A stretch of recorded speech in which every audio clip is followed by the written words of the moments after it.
Hello MIDI learners, welcome to this new video. I'm Miriam and today we are going to see the answers of the video just, already, yet, still and ever. Let's start. So here we have to complete with just, already, yet, still and ever. Let's see them. First one, have you ever smoked? Here we use ever. Why? Because here we are asking if you at some time have smoked in your life. Second, since just or already finished studying the grammar part. So what happens? With just and already, we are saying that the action of the sentence has finished.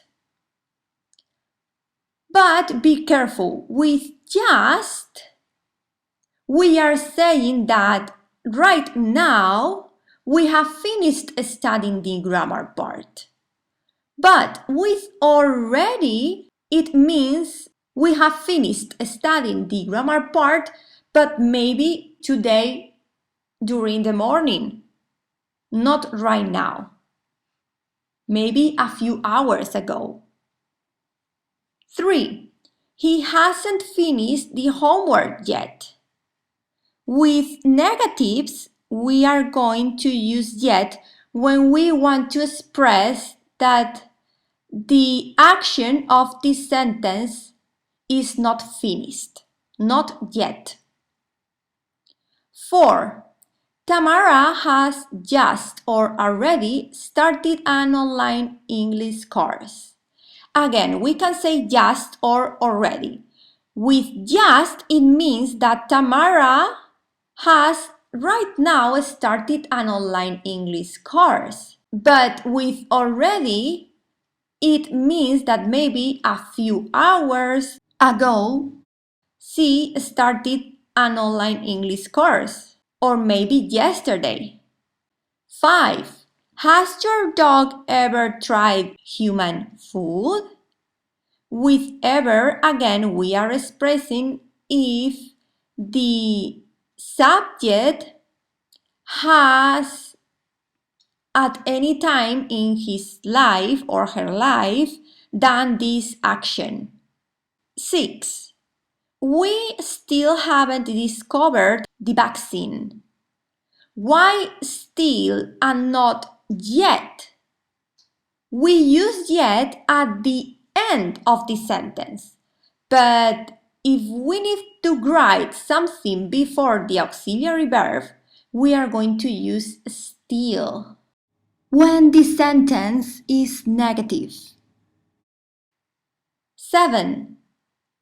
I cannot sleep. I've just drank a coffee. Here we are going to use just because we drank a coffee right now. 8. We haven't written the book yet. Here the sentence is negative, so we are going to write yet at the end of the sentence. 9. Have they seen your house yet? This is a question, so we are going to write yet at the end for asking if they have done this action. And 10, I still haven't found my keys. Again, if we need to write something before the auxiliary verb, the sentence is in negative and the action is not finished, we are going to use still. Please click on the like, por favor dale a me gusta, suscríbete, subscribe, para saber cuando subo mis próximos vídeos, for you to know when I upload my next videos, and see you in the next video. Nos vemos en el próximo video. Thank you, bye bye.